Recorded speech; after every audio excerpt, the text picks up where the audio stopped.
the development of rock and roll. Each number will be preceded by a brief paragraph explaining the era. You'll see the students are in different attire as well, reflecting what might have been the dress of that particular decade as well. We hope you enjoy the show. Feel free to get some concessions if you'd like, and sit back, relax, and enjoy. Thank you very much.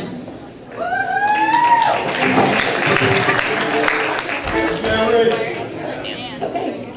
The 1950s. The 50s was the beginning of rock and roll. At this time, the world was beginning to get over World War II. The Korean War had begun, and the Cold War between the United States and the Soviet Union was through the entire decade. Rock and roll began in the mid-50s and was known as the teen music. Some of the artists were Chuck Berry, Fats Domino, Little Richard, James Brown, Buddy Holly, Pat Boone, and Ricky Nelson. Elvis Presley became the leading figure of rock and roll. He was truly the first melting pot of music, combining all of the existing forms of country and western, rhythm and blues, and gospel into one unique style. Chuck Berry refined and developed the major elements that made rock and roll distinctive, focusing on teen life and introducing guitar solos and showmanship that would be a major influence. Bill Haley, Jerry Lee Lewis, the Everly Brothers, Johnny Cash, Johnny Horton, and Martin Robbins were rockabilly, a combination of rock and hillbilly musicians. Doo-wop was another popular genre at the time. Doo-wop was rhythm and blues. Popular doo-wop groups were the Platters, the Flamingos, the Coasters, the Drifters, and the Belmonts. Jazz and American folk music evolved as well. On February 3rd, 1959, a plane with Buddy Holly, Richie Valens, and J.P. Richardson crashed at Clear Lake, Iowa, killing all on board, including the pilot. The tragedy was known as the Day the Music Died, taken from the song American Pie by John McLean. We will start tonight's tour of rock with a song that got the whole thing started, Rock Around the Clock by Bill Haley. We hope you enjoy the show.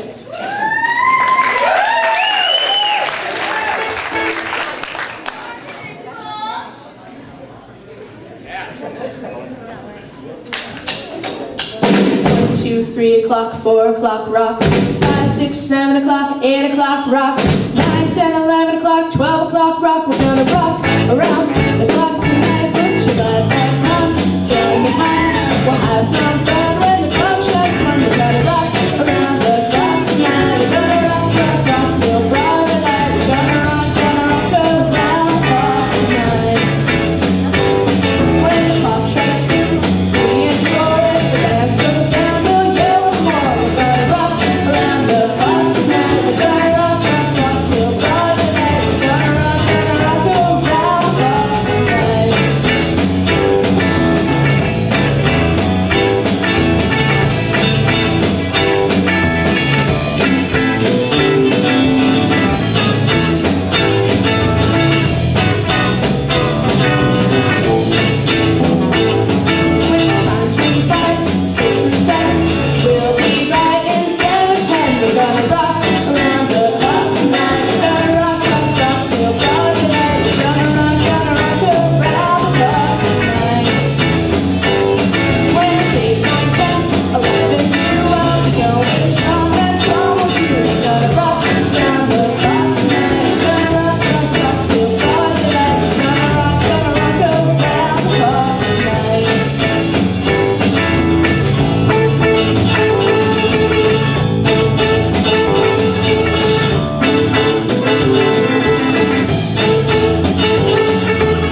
Halfway Through the Century is a song written by Cody Spencer and me, a task that was given to us to challenge us with writing our own tune.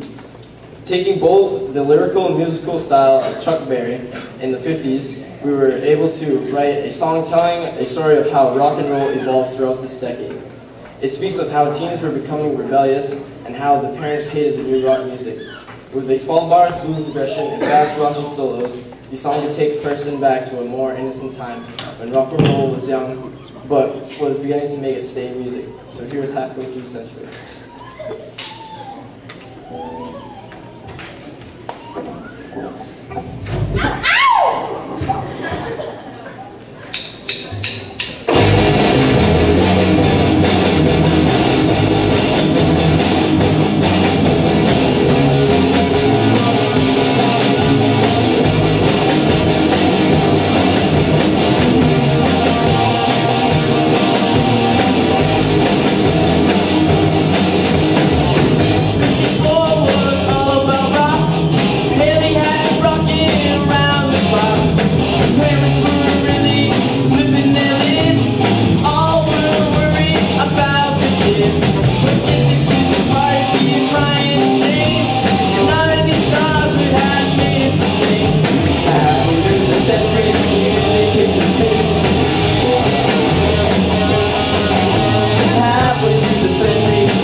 Rip It Up. Rip It Up is a song written by Robert Blackwell and John Marticalo. It was first released by Bill Haley and his Comets and Little Richard in 1956. Haley was on the pop charts and Richard was on the rhythm and blues chart. It was a very common trend to have songs written by one artist and covered by someone else in order to have the song cross over to another music market. Little Richard was angered by the strategy, but realized that many of his songs may not have found success otherwise. The Little Richard version of Rip It Up hit #1 on the R&B bestsellers chart for 2 weeks and peaked at #7 on the pop chart.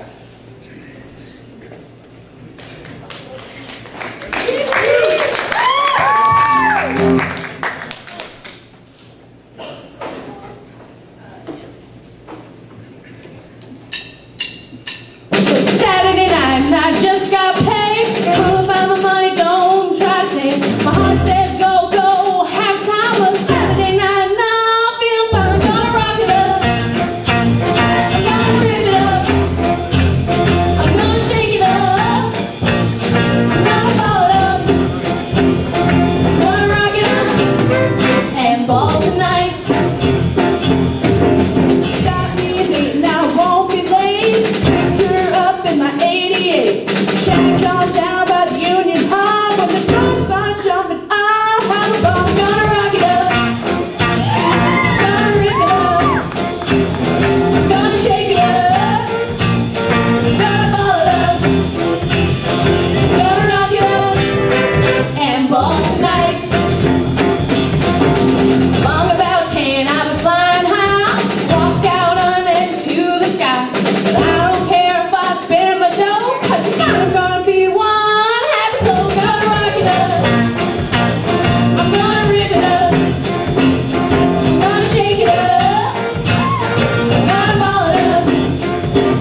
shake it up. I'm gonna ball it up. I'm gonna rock it up and ball tonight.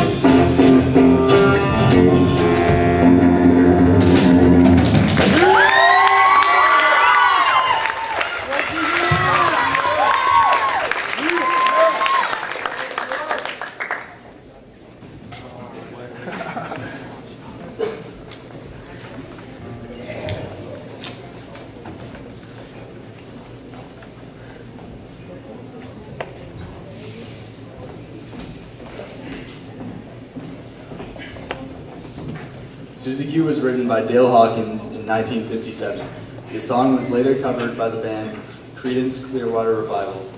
Life in the 50s was simple and good, and the music reflected the times as it does in all the decades to follow. Susie Q is one of the many songs in the 50s that was written about love. The music was not complicated or experimental. There were little to no songs about the political or social scene. The guitar line in Susie Q is a simple melody that is repeated throughout the song. The drums add a secondary layer of interest behind the simple vocal. Here is Susie Q.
Next came the transition period. Now that rock and roll was introduced, new musical styles were arising. The Beach Boys introduced the Southern California surf scene with their upbeat, happy music about fun cars and good-looking girls. Brian Wilson was the mastermind behind the Beach Boys with writing their music. Although just as creative, they were overshadowed by the Beatles because their Fab Four were more enticing with their foreign styles. Dance music was also introduced by Chubby Checker, while he had everyone dancing to The Twist. Dance music typically explains the dance through the lyrics. Many followed Chubby Checker, including Little Eva, with the locomotion.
California Dreamin' is a song written by the Mamas and the Papas in 1965. While the song itself reached number 85 on the Rolling Stones 500 Greatest Songs of All Time, it has a more delicate side to it. The song was written in a new style. The lyrics are almost folk-like as they tell a story, while the guitar and the drums are less like folk. The strong vocal prowess is key to this song, as well as many other songs written by the Mamas and the Papas. They focused on vocal harmonies of the loud guitar that other musicians used. The lack of importance of guitar can be seen in the fact that there is no guitar solo in this song, it's a flute solo. The 60s was the time of division. Some bands, like the Mamas and the Papas, went to a slower, more controlled folk, while others went to a heavier feel. This heavier feel was brought on by bands like the Rolling Stones. A division even occurred in the heavier music with the intro of the psychedelic music, played by such bands as The Byrds. With all the subgenres of rock and roll, it is easy to see why it was becoming more popular with the teens at an ever-growing rate.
So I just want to take a second and introduce you all to the band. Over here we have Jessica Grover. She's our brand new singer. Cody Mitchell, bass, guitar, pretty much wherever we tell him. Spencer, saxophone, guitar. Spencer Regal, not just Spencer. Gabby Reed, who knows she can sing? Jared Blatt. Kelsey Jordan. Alex Donka. Dakota Paul. I'm Stevie Bonavie, and back here, we have Griffin Kutcher, who is a Jay High School alumni, who came back because we couldn't play drums as good as he could, so he's helping us out. So that is our band, The Unpredictables. Hope you have a good time.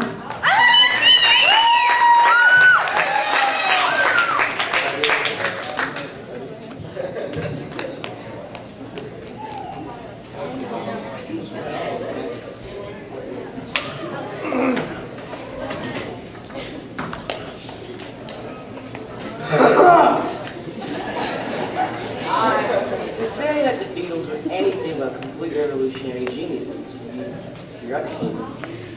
Everything about them was revolutionary. From their new musical style of rock to their endless experimentation. They even titled the song Revolution. No one group will ever reach the position the Beatles held in rock and roll history. Paul, John, George, and Ringo wrote and recorded so many incredible and experimental albums, yet they needed a start in the pop charts in America. The song we're about to perform to you tonight is forgotten when we start across the pond. I Want to Hold Your Hand. It's completely 50-50 co-written by John and Paul. Their manager, Brian Epstein, encouraged them to write a song with the American audience in mind.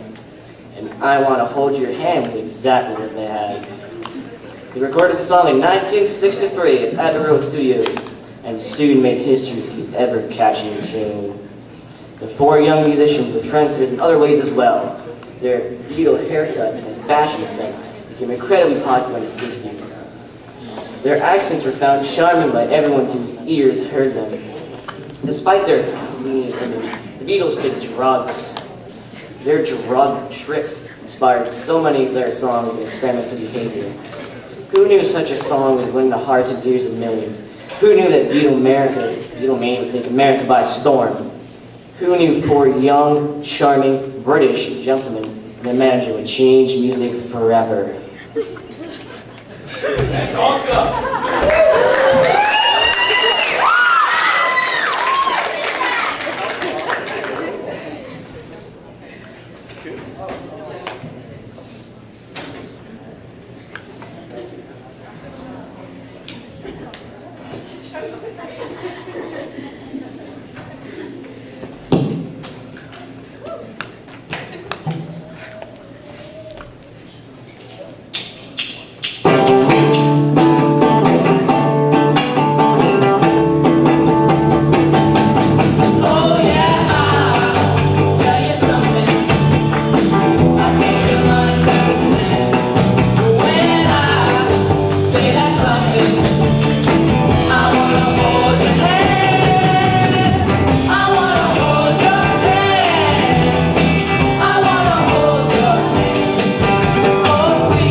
such a feeling that my love I can't hide, I can't hide, I can't hide.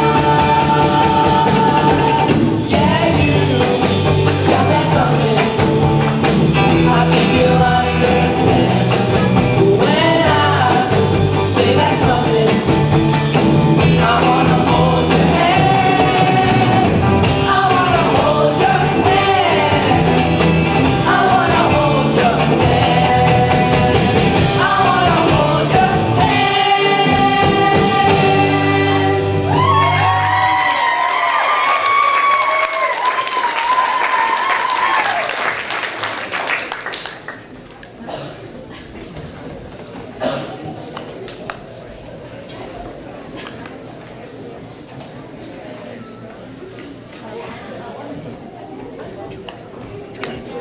The Who first made their debut in the late 60s. Vocalist Roger Daltrey, guitarist Peter Townsend, bassist John Entwistle, and drummer Keith Moon became superstars in the early 70s when high school teens were driving around blaring The Who in their Pontiac Trans Ams.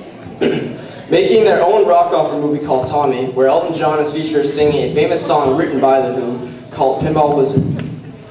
The song is about a deaf, dumb, blind kid who is an unbelievable pinball player and the best in the world.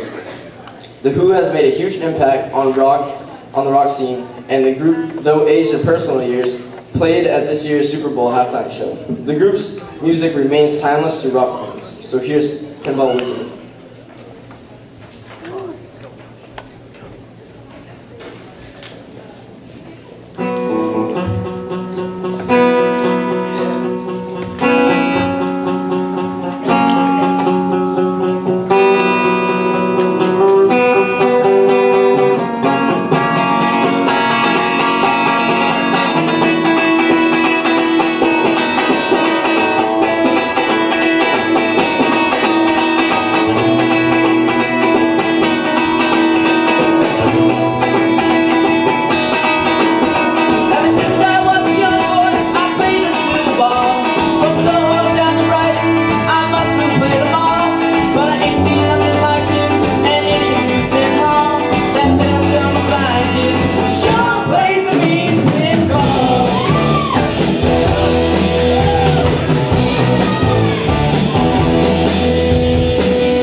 Motown was a record company formed by Berry Gordy in 1960.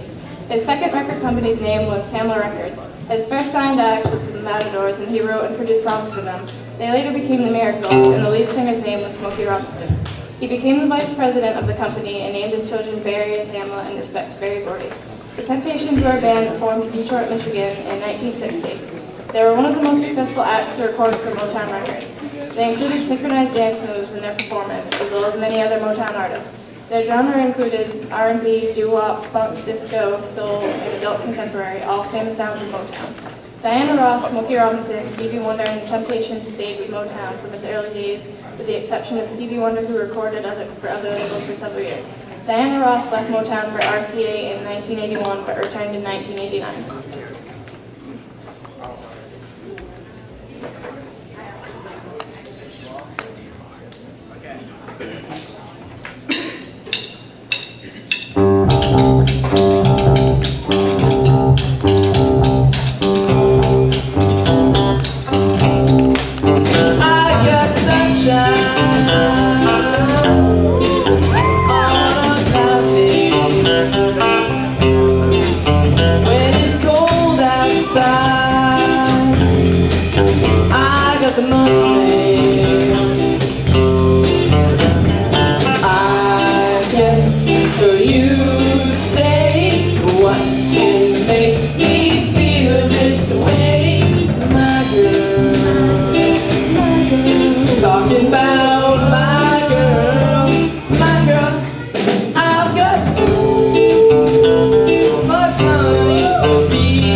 Queen is a British rock band that formed in 1971 in London, England. The band has released a total of 18 #1 albums, 18 #1 singles, and 10 #1 DVDs worldwide, making them one of the best-selling music artists. We Will Rock You was released on October 7th, 1977, and was written as the B-side single to We Are the Champions in Britain, but released as a double A-side in the United States because radio stations always played the songs back-to-back. Other than the last 30 seconds containing a guitar solo from Men, the song is generally set in a cappella form, using only stamping and clapping as a rhythmic beat. The stamping effects were created by the band, overdubbing sounds of themselves stomping and clapping many times, and adding delay effects to create sounds like many people were participating. Many new electronic techniques were created and used for recording during this decade.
80s continued with the fragmentation of rock, introducing a new style called heavy metal.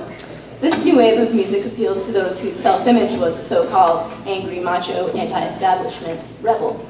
Subgenre of heavy metal based on the Los Angeles Sunset Strip scene combined the tight spandex or leather pants, bright makeup, and teased up wild hair with a power chord-based heavy metal music to create glam metal, better known as hair metal. Artists like Motley Crue, Kiss, Alice Cooper, and Twisted Sister jump-started this style in the late 70s, early 80s, only to be followed by more bands such as Poison, Guns N' Roses, Def Leppard, and Van Halen, who brought a more pop-infused style. This style of music faded out of the popular scene in the early 1990s when grunge and rap took the limelight.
Every Rose Has Its Thorns is the slowest side of the 80s. This rock ballad was one of many written during the 80s. This was just one new style added to the already huge genre known as rock and roll. The 80s also brought about the invention of the music video. Music videos, very popular today, made a huge impact on the 80s. Artists now had more than one way that they could get their songs out and heard more. Also, artists now not only had to compete for the top spot on the charts, they now had to compete for awards and honors such as Best Music Video. The 80s also had one last defining theme, and that was their hair. While styles and hair have changed, the big sound that the 80s brought remains. Poison, still on tour today, have had some personnel changes, but they continue to play in true 80s style, including the hair.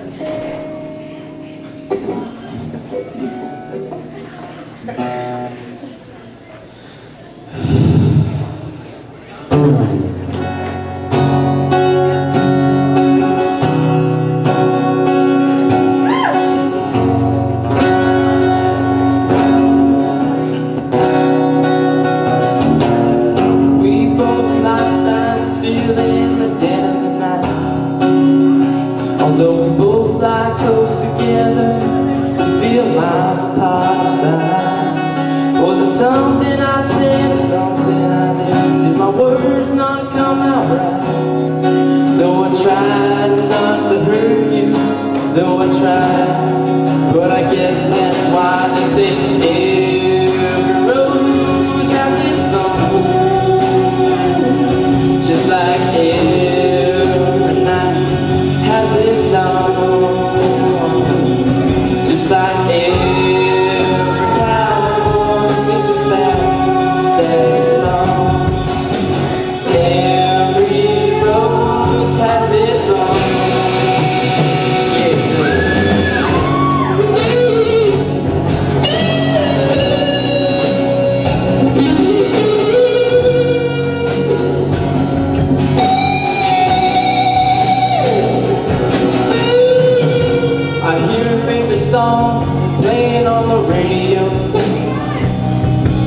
the DJ said noth's a game of easy come and easy go.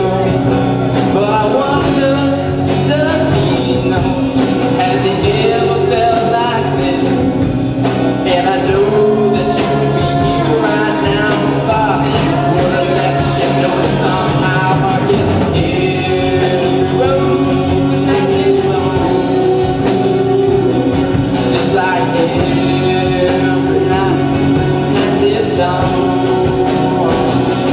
just like every hour sings a sad, sad song. Every rose has its thorn. Though it's been a while now, I can still feel so much pain, like a knife that cuts you the wound and heals, but the sky. That's got me.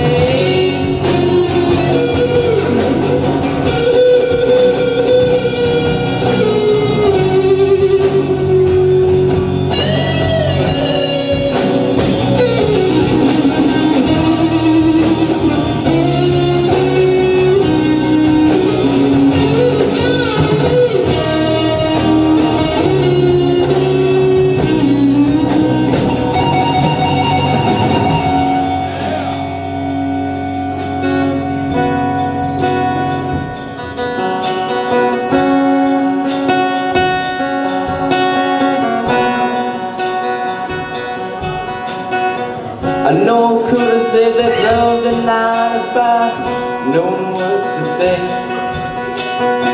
Instead of making love, we both made our separate ways. But now I hear you found somebody new, and that I never really meant that much to you. To hear that tear up inside, and to see your face, I bet like a knife, I guess. Every rose has its thorn,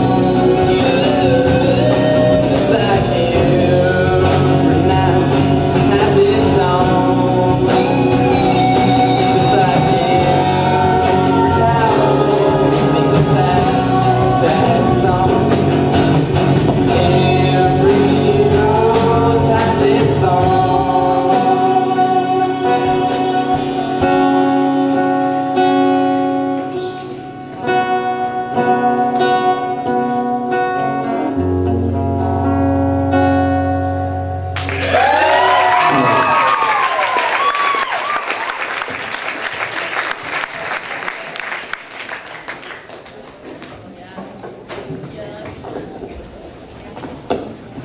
The 90s was the last decade of both the 20th century and the second millennium. It was a generation of personal computers and the internet, the death of Princess Diana, the age of cloning Dolly the sheep, and the era of the tragic Colombian high school massacre. Famous films, Titanic, Armageddon, The Sixth Sense, and more infamous film, The Blair Witch Project, all had their debuts in this time period. It was the era that brought out alternative rock, grunge, hip-hop, and especially rap, which was made particularly famous by Ice Cube, Salt and Pepper, and Snoop Dogg. These styles of music had a much darker side to the lyrics, and many of the artists had very difficult upbringings and were expressing their anger through the music. Famous hip-hop and pop artists included Britney Spears, NSYNC, Backstreet Boys, and Hanson. The Spice Girls managed to become the most commercially successful British group since the Beatles. The focus now was on larger ensembles, and the choreographed dance accompanying the songs were modeled after the Motown era, but utilized current movement styles. The most publicized music-related deaths of the decade include Freddie Mercury, Kurt Cobain, Selena, Tupac Shakur, and the Notorious Big. The band Green Day became highly popularized during the decade. Green Day's When I Come Around was the band's final single from their album Dookie in 1994. When I Come Around reached number 6 on Billboard's Top 100 airplay and was their highest chart single until 2005.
for the 90s style of music.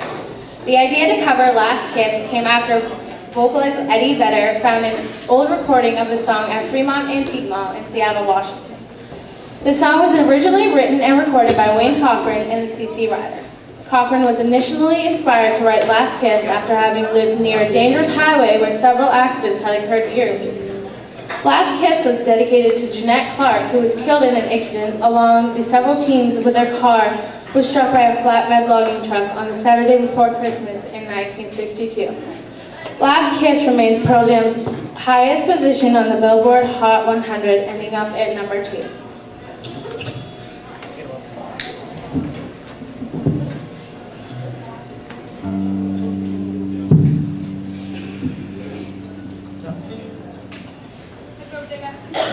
Bye.